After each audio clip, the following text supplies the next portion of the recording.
Tanong natin mga tol, bakit itong si Sara Duterte ayaw sampahan ng kasong perjury? Ito pong si Antonio Trillanes. Alam niyo hindi lang naman unang pagkakataon binanggit ni dating Senador Antonio Trillanes ang mga akusasyon laban sa pamilya Duterte, in particular dito kay Sara Duterte.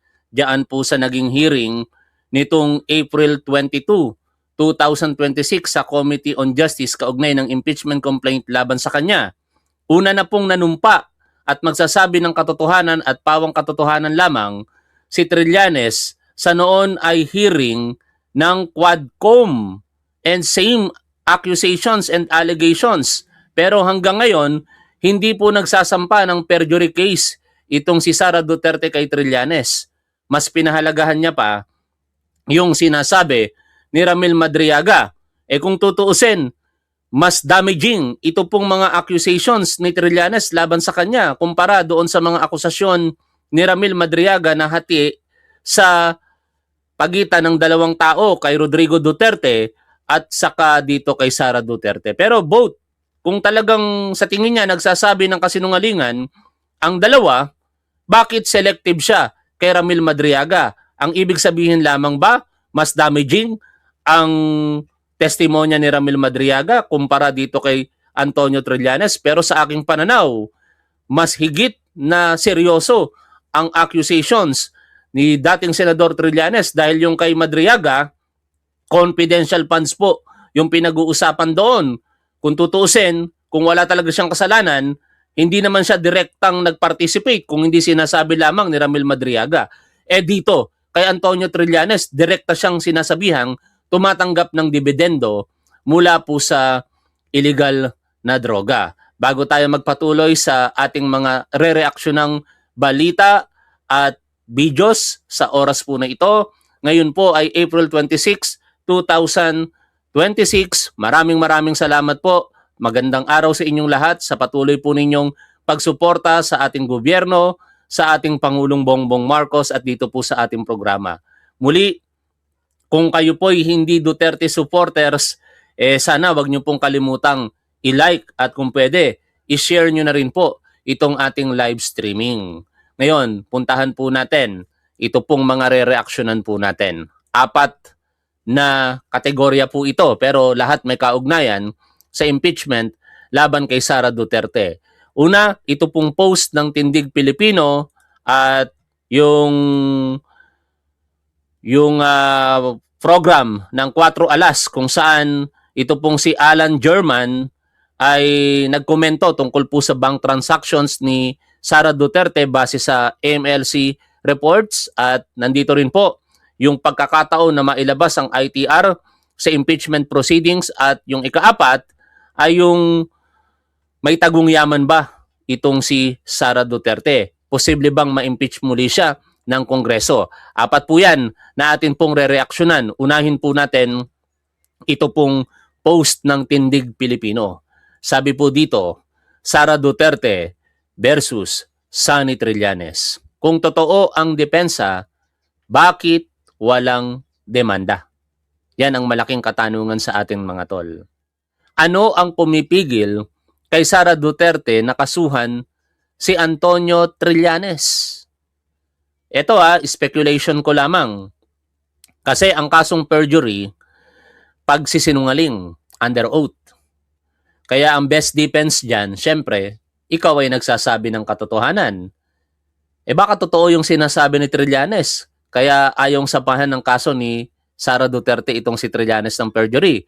Kasi magiging subject matter po sa kasong perjury na yan, yung bank accounts, which is pwedeng maging depensa ni Trillanes at doon magiging exemption pagdating sa bank secrecy law. Pag ang subject kasi ng litigation ay yung mismong bank accounts, exemption po yan pagdating po sa bank secrecy law. Meron pong particular na post dyan si Fiscal EJ. Puntahan natin yung post ni Fiscal EJ. Kaso lang, hahanapin ko pa pala. Ngayon ko lang naalala. No? Ito ba yun? Tingnan niya natin dito. Ito. Ay, hindi. Hindi ito. Nako, sorry. Hindi ko kagad na na ilagay dito sa ating screen, no? Anyway, eto nga, tingnan nga natin dito. Hindi rin ito about sa SALN to. Gusto ko sanang basahin sa inyo mga tol, yung naging post ni Fiscal EJ about the exceptions sa bank secrecy law, no? Pero tingnan lang muna natin, baka maya-maya makita ko. Ito. Yan. Legal explainer, no? Sabi po dito, bank secrecy law, hindi absolute ang absolute confidentiality. Kumakalat ang pahayag ni Attorney Vic Rodriguez na ang pagbubukas ng bank account ni Bibi Sara ay isang krimen on its face. That sounds legally authoritative but only because it quotes half of the law and ignores the rest. Under Republic Act 1405, it is true that bank deposits are considered absolutely confidential. That is the general rule. The policy behind it is to encourage people to keep their money in banks, not hidden elsewhere. But the same provision that declares confidentiality also immediately carves out exceptions. Hindi pwedeng basahin ang unang linya tapos kalimutan ang kasunod. The law itself allows inquiry into bank deposits even without the depositor's consent in the following situations. In cases of impeachment na ngayon nangyayari, upon order of a competent court, in cases of bribery or dereliction of duty of public officials. Tandaan po natin, ang pagtanggap po ng pera mula po sa mga kung sino man, yan po ay bribery, no? Or when the deposit is subject matter of litigation. Okay? Maliwanag po yung una at ikalawa, yung akusasyon ni dating Senador Antonio Trillanes kay Sara Duterte at sa mga kamag-anak po nito will fall under bribery. Kasi sila po ay public officials. Ang mga akusasyon ay partikular noong vice president, noong vice mayor itong si Sara Duterte, naging mayor at vice mayor muli. O, tumatanggap daw po siya ng dividendo mula po sa illegal na droga ayon kay dating Senador Antonio Trillanes. Balikan natin yung binabasa po natin dito. Muli, ano ang pumipigil kay Sara Duterte na kasuhan si Antonio Trillanes Deport? Simple, direkta, walang paligoy-ligoy. It's because she will be forced under oath. No? Sasabihin ni Sara Duterte, sinungaling si Trillanes. Under oath siya nun. E paano? Kung siya pala yung nagsisinungaling, di pwede rin siyang kasuhan ng perjury. Sa social media, pwedeng umiwas. Sa press conference, pwedeng umiikot ang sagot. Sa political rally, pwedeng palakpakan ang kapalit ng paliwanag. Pero sa korte, iba ang usapan. Because once you file a case, whether libel, defamation, or perjury-related complaints, you open the door to the rules of evidence and brutal discipline of cross-examination. Legal reality check. Under the rules of court, particularly presentation of evidence under Rule 132, lahat ng claims kailangang suportado ng admissible evidence. Pag sinabi pong admissible evidence, mga tol, simplihan lang natin ng paliwanag, ito po ay competent kung tawagin, no? Hindi po ipinagbabawal sa batas at ang pagkakakuha po dito ay legal. No? Kasi may mga ebidensyang hindi admissible eh. Ano po ang ibig sabihin ng inadmissible evidence? Halimbawa, pinuwersa ka, no? O kaya yung fruit of the poisonous tree kung tawagin. Dahil doon sa illegal na akto, nakakuha ka ng ebidensya. Ito, pinapadali ko lang yung explanation sa inyo para maunawaan ninyo mga tol yung mga pinag-uusapan natin. Ha? Rule 133, weight and sufficiency of evidence. Hindi sapat ang denial. Kailangan credible, corroborated proof. And syempre, hindi mawawala yung cross-examination principle. The greatest legal engine ever invented for the discovery of truth. Tatanungin na ngayon, ang mga nag-aakusa, ito ba ay talagang nangyari, etc., etc. Sa pamamagitan ng naging testimonya mo, direct testimony kung tawagin, ikaw ngayon ay i-cross-examine at tatanungin para makita kung meron po bang butas o pagsisinungaling sa mga naging pahayag mo during your direct testimony. At kapag ikaw ang nag-file ng kaso, you become a witness to your own narrative. Hindi ka na pwedeng mag-no comment, hindi ka na pwedeng absent, hindi ka na pwedeng magtago sa technicalities. Ang problema kasi dito sa mga Duterte mga tol, sabi nga ni Atty. Rico Limonares, mamaya mapapakinggan natin, ito pong mga Duterte, meron daw po itong trademark at witness naman po natin yon. Ano yung trademark ng mga Duterte? No? Yung kanilang pagiging absentee. No? Lagi po silang absent sa mga proceedings kung saan sila po ay inaakusahan. Parang yung tatay ni Sara Duterte sa ICC, laging absent. Si Sara Duterte diyan sa impeachment proceedings, laging absent. Okay? Now, hindi ko na itutuloy pa. Itong mga binabasa natin dito, tumalo na po kagad tayo dito po sa una. Ang mga bond transactions ni BP Sara Duterte base sa AMLC reports. Ayon po sa paghimay-himay nito pong political analyst, no? And PR man to si Mr. Alan Herman. Pakinggan po natin siya rito mga tol. So mga lasidora, lasidora, itaas ang mga kamay ng ipinanganak kahapon. Bagay ba? Ilagawan. Di ba wala naman sa pinanganak kahapon? Di ba? Kaya naman kapag narinig natin na ang Vice Presidente ng Pilipinas ay may 3.78 bilyong transaksyon na dumaan sa kanyang mga bank account habang ang declared net worth niya ay 88.5 million lamang, hindi yan simpleng usap-usapan ng mga lasing sa kanto. Diba? Hindi yan marites. Math yan. Hindi yan chismis. Check and verified yan. And math, as Professor Guido knows, mga kaibigan, walang kinihilingan yan. Hindi yan dilaw, hindi yan pula, hindi yan asul. Numero yan. At ang numero hindi marunong magsinungaling. Pero syempre, kailangan ilagay sa tama at makatotohanang konteksto. So let's be fair. Meron tayong parata sa katotohanan. Siyempre. Sa set ng 4 alas. Kaya panindigan natin. Tandaan, the Anti-Money Laundering Council does not declare guilt. CTRs or Covert Transaction Reports, routine, automatic yan. STRs o yung Suspicious Transaction Reports, oo, red flag warning yan. Pero hindi pa yan atol mga alaskadora. Pero ito yung tanong na ayaw manahimik. Kung naibulgar yan tungkol sa taong tunay na malinis at walang tinatago, di ba magmamadali siya upang isigaw ang malinaw na paliwanag bakit ganun kalaki ang perang dumaan sa mga account niya? Tama. Di ba? Kung ikaw talaga wala kang itinatago, hindi mo dadaanin sa matagal na yan. Ha? Alam niyo sagot ni Sara Duterte sa mga akusasyon ni dating Senador Antonio Trillanes? Puntahan natin yung kanyang Facebook page.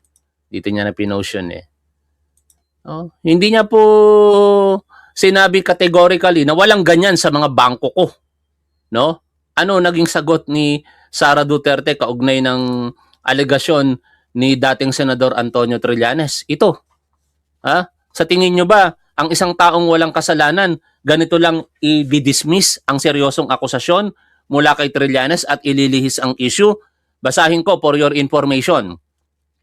Ang pahayag ni Sara Duterte kaugnay ng akusasyon ni dating Senador Antonio Trillanes. Sabi niya, mga kababayan, for nearly a decade, Mr. Antonio Trillanes IV has been peddling the same incredible story about alleged billions in bank accounts. From 2016 to 2026, nothing in his narrative has changed. What has changed, however, is the machinery now backing him. Biruin niyo, ganun lang. No? Paulit-ulit lang daw si dating Senador Trillanes sa kanyang mga alegasyon at sinasabi na ang gobyerno ngayon ay sinusuportahan si Trillanes. Pero walang categorical. Hindi totoo yan kasi wala talagang laman ang bangko ko na billions. Today, he is backed by a sitting president who must be compelled to submit to a simple drug test. Red herring mga tol. Nililihis ang issue. Binabalik na naman sa sinasabing bangag si Pangulong Bongbong Marcos. Tapos, sasabihin sa House of Representatives, mga bumabaluktot sa batas, law bender, members of the House of Representatives that have received maletas and have repeatedly disregarded constitutional limits. A commission on audit that appears to disregard a commission on audit that appears to time its issuances in a manner that conveniently aligns with political attacks. And newly installed AMLC officials who remain silent and refuse to clarify that there have been no findings of violations of anti-money laundering laws and the billions of peso in bank accounts are untrue. Sino paniniwalaan natin? Si Sara Duterte na nililihis yung issue at pinagbibintangan pa ang AMLC na hindi gumagawa ng tama? O ang AMLC na nakabase ang mga sinasabi sa mga dokumentong hindi nagsisinungaling? Hindi rin may kakaila ang timing ng lahat. Ang sunod-sunod na alegasyon at kaso laban sa akin ay nagsimula matapos akong umalis sa gabinete. Sa panahong tumanggi akong pumirma sa isang pambansang budget na hindi ko kayang ipagtanggol sa taong bayan. Ewan ko kung abogado ba talaga. Hindi, abogado talaga siya. Pero hindi ko alam kung isip abogada ba itong si Sara Duterte. Basic mga tol. Alam naman natin na ang Vice Presidente nor the Department of Education Secretary ay hindi po pipirma sa pambansang budget. Sino-sino po ba ang signatory ng pambansang budget? Ang Presidente, ang Senate of the President at House Speaker. Talaga nga naman, oh. Wala po dong nakalagay na Vice Presidente. Wala pong nakalagay sa batas na pipirma ang Department of Education Secretary. Ang pinag-uusapan GAA, General Appropriations Act, Republic Act po yun. Ang mga pumipirma po doon, Presidente, nangunguna, supported by the leaders of the House of Representatives and Senate of the Philippines. Tapos ganito ang idadahilan mo dito? Abogada ba talaga to? Nak ng teting na yan. Ngayon, pakinggan natin patuloy si Alan Herman. Kasi ganito yan eh. Sa ordinaryong Pilipino, pag may pumasok na hindi mo may paliwanag na pera sa account mo, bangko pa lang kakabahan ka na. May tatawag, may magtatanong, may hihingi ng dokumento, source of funds, etc. Dito, bilyon-bilyon ang pinag-uusapan. Hindi libo hindi milyon, bilyon. At hindi lang minsanan, paulit-ulit na galaw, paulit-ulit na labas-pasok. Ibig sabihin, hindi ito aksidente, hindi ito typo. Pattern ito. At kung totoo na personal accounts ito, walang malinaw na source, at paulit-ulit na dinedma ang pagkakataon na magpaliwanag. May we call, di ba? Dinedma yung chance na magpaliwanag. Hindi na ito issue ng accounting. Issue na ito ng accountability. Hindi na ito tanong ng magkano natira sa account. Baka naman hindi ganun kalaki natira sa account. Hindi ito tanong na hindi naman ibig sabihin sa kanya lahat yun eh. Hindi. Ang mahalagang tanong, saan galing yung pera na yun? Bakit dumaan sa mga account? Tama. Para saan? Diba? At sa gobyerno. Yon ang dapat sagutin ni Sara Duterte. Huwag niyang palabasin na hindi nagsasabi ng totoo ang AMLC. Merong transaction records no?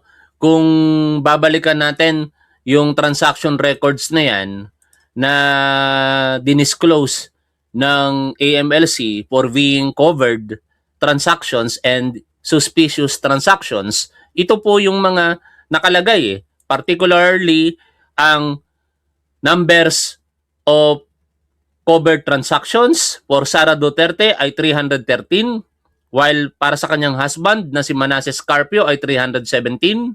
Ang number of suspicious transactions for Sara Duterte ay 17.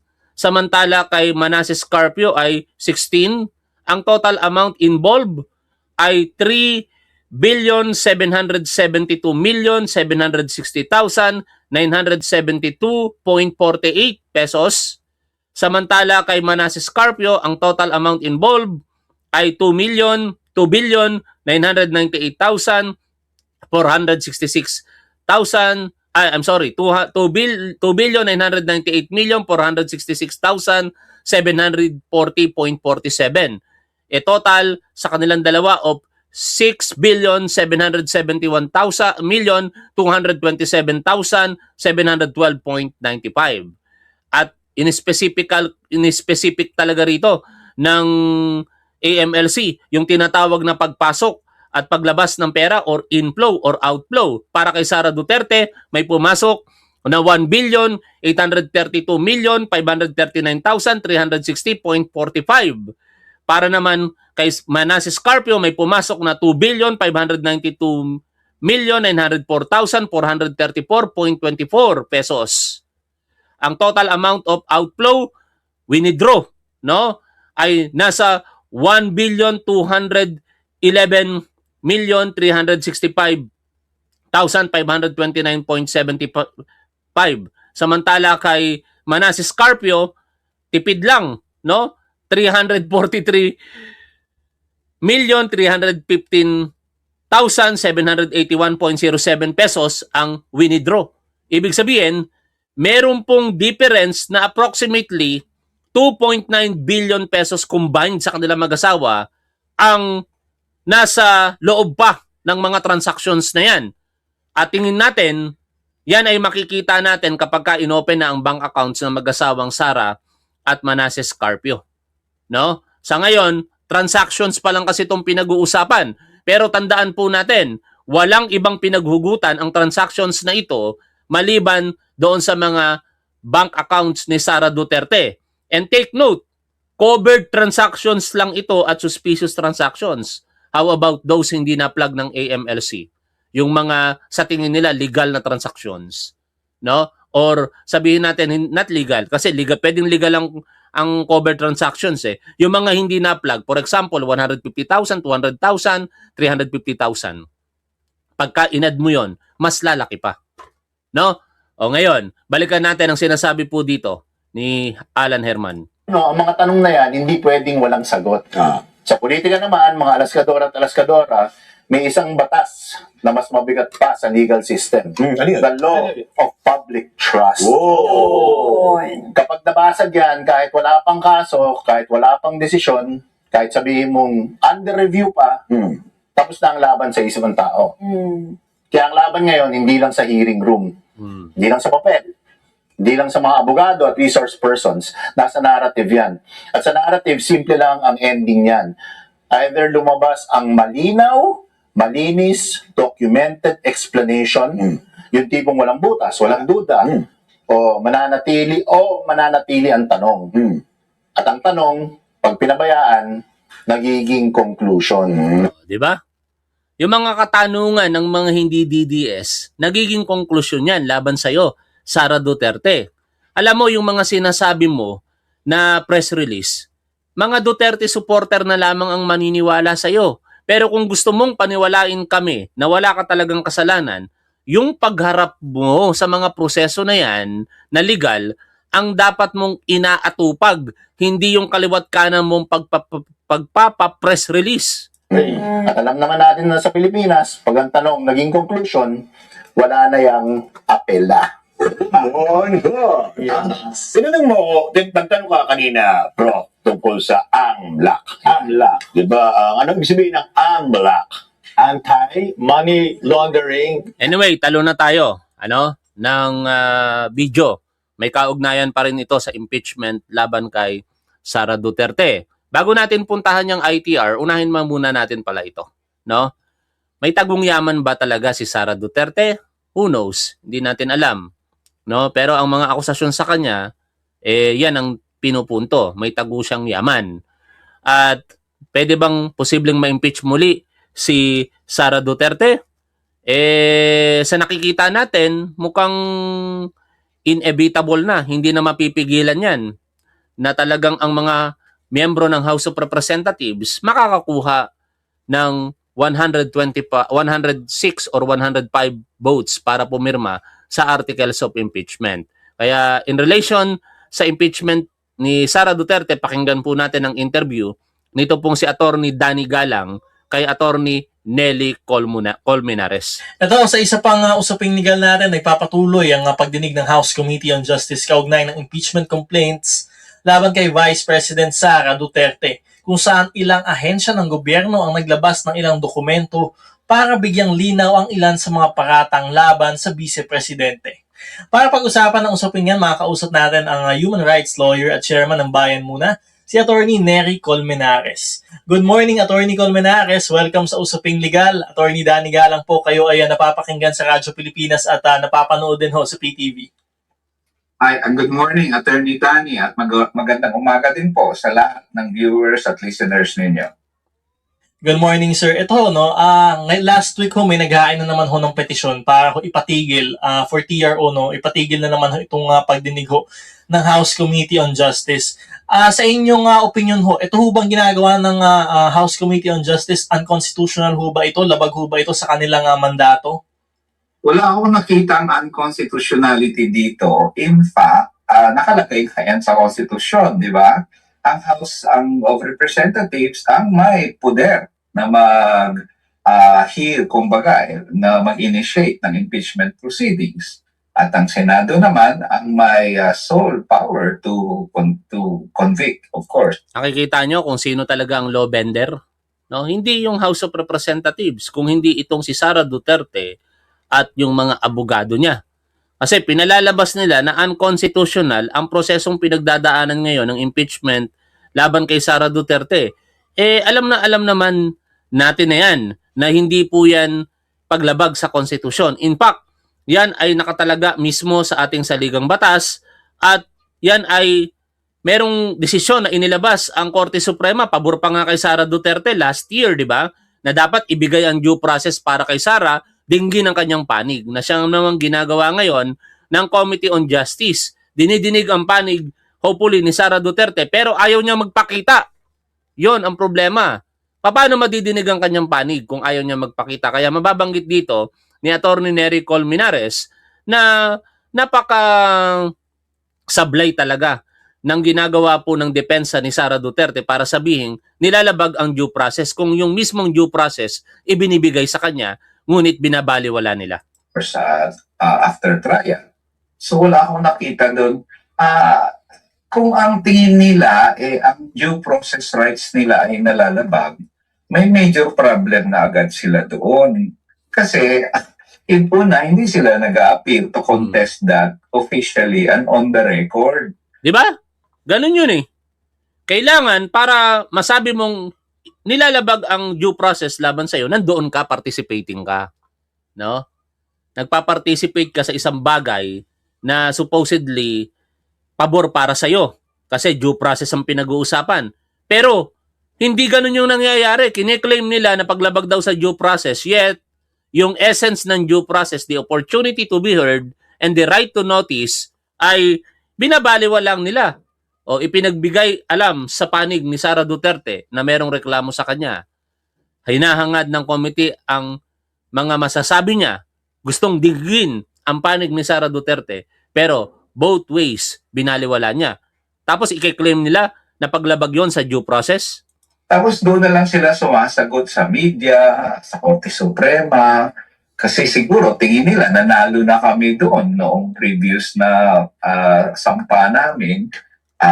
So ito na naman ang ginagawa. May trademark kasi ang mga Duterte, napansin ko yan nilang sa impeachment, kundi sa ICC, of avoidance by absenteeism. Una, hindi sila uma-appear sa trial Avoidance by absenteeism, no? Ganon ito pong mga trademark ng Duterte, no? Iiwasan nila sa pamamagitan ng hindi pagkikita o pagpapakita doon sa mga prosesong legal kung saan sila ay inaakusahan. May tanong si Rodel Aglipay, sabi niya, ang tanong ko, kung totoo na galing sa illegal ang pera nila sa bangko, kiti, baste, pulong, ano ang kaso nila? Pwede bang i-freeze ng gobyerno? Ako'y hindi abogado pero sasagutin kita sa aking nalalaman at ordinaryong opinion lamang ang aking sasabihin. May kaso, syempre. Yan ay proceeds ng illegal activity, illegal na droga. At maaari silang kasuhan, partikular yung mga public official na si Sara Duterte, ng bribery. But take note, kung totoong tumatanggap ng mga panahon na yon sa bangko itong si Kitty Duterte, minor pa lamang siya noon, no? At wala siyang criminal liability in relation sa Republic Act nakalimutan ko bigla yung Juvenile Justice and Welfare Act. Nakalimutan ko yung figure. Pasensya na. Ano? Kapag ka ang isang di umano'y nakalabag sa batas at minor de edad, lalo ang edad ay siguro noong mga panahong iyon, batang-bata pa si Kitty Duterte. O kung ipagpalagay natin since 2011 or 2012, mga 10 years old or 11 years old lang siya. Totally, wala po siyang kriminal na pananagutan. Kaya kung merong mang mananagot for bribery or pagtanggap ng anumang konsiderasyon in relation to their office, ay itong sina Baste Duterte, Pulong Duterte, Sara Duterte, at even si Rodrigo Duterte, though nasa ibang bansa na siya ngayon at umaharap sa separate offense for crimes against humanity. In addition to your question, pwede bang i-freeze ng gobyerno ang kanilang mga ari-arian? Of course. No? Pwede pong i-freeze. Yan po ay hindi po actually tinatanong na rin kung tutuusin. Kasi automatic po yan na dapat ang subject po ng mga illegal na mga gawain or kayamanan, bunga ng illegal na gawain, ay dapat talagang i-freeze ng gobyerno. Pero may proseso yan.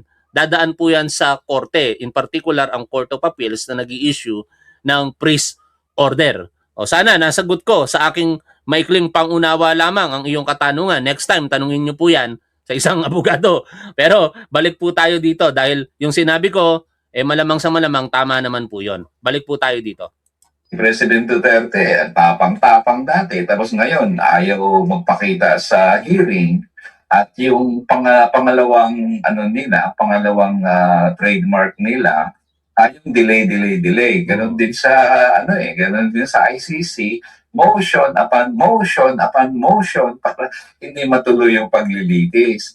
Ito naman yung usapin sana sa impeachment. Dalhin na kaya natin sa Senado yan para magkaroon ng oportunidad si Vice President Duterte at syempre ang prosekusyon na maglahat ng ebidensya nila nang magkaroon naman ng paglilitis na. Huwag nang ibinbin ito ng ibinbin through motions upon motions. Point ko lang dyan, Attorney Danny, impeachment is the only accountability mechanism left for the Filipino people sa mga impeachable officials. Kasi unlike ordinary government employees, Diyos niya, ito sila hindi, yung ordinary government employees, pwede mong kasuhan yan anytime, any day. Ano mo yan sa korte, tanggalin mo yan sa pwesto, di ba? Pero hindi sila matanggal sa pwesto unless convicted on an impeachment trial. Kaya marami sa impeachable officials na mimiha sana Kaya kasi hindi mahirap silang tanggalin So ito na lang naman ang natirang mechanism para sa mamamayan na para alamin kung saan ginastos ang pondo. Yun ang natanong dito. Tama, kaya wag niyong pigilan. Biruin mo, pagkakataon ng taong bayan na malaman ang katotohanan tapos iiwasan sa pamamagitan ng teknikalidad or legalidad. Sabi nga, kung ikaw ay walang kasalanan, haharapin mo ng buong tapang yan. Pero ang taong may kasalanan, tumatakas, nagtatago. No? At sa huling bahagi ng ating live stream, pakinggan naman po natin dito ang interview sa isang abogado kaugnay po ng ITR. No? Kasi may issue dito sa ITR, hindi po ito pinabuksan ng Committee on Justice dahil ayon kay Congresswoman Jinky Luistro, baka magkaroon ng consequences na legal kapag ginawa po ng Committee on Justice na buksan yung ITR nitong mag-asawang Sara Duterte at Mans Carpio. Pakinggan natin ang kadahilanan. Meron kasing parang ano bang uring nila lang? Yung National Internal Revenue Code, yung ITR, ito hubay kasi pagkakaalam mo na iba, this is a public document. Ito ay isang dokumento na pagpapatunay lamang kung ano ang obligasyon mo sa ating lipunan.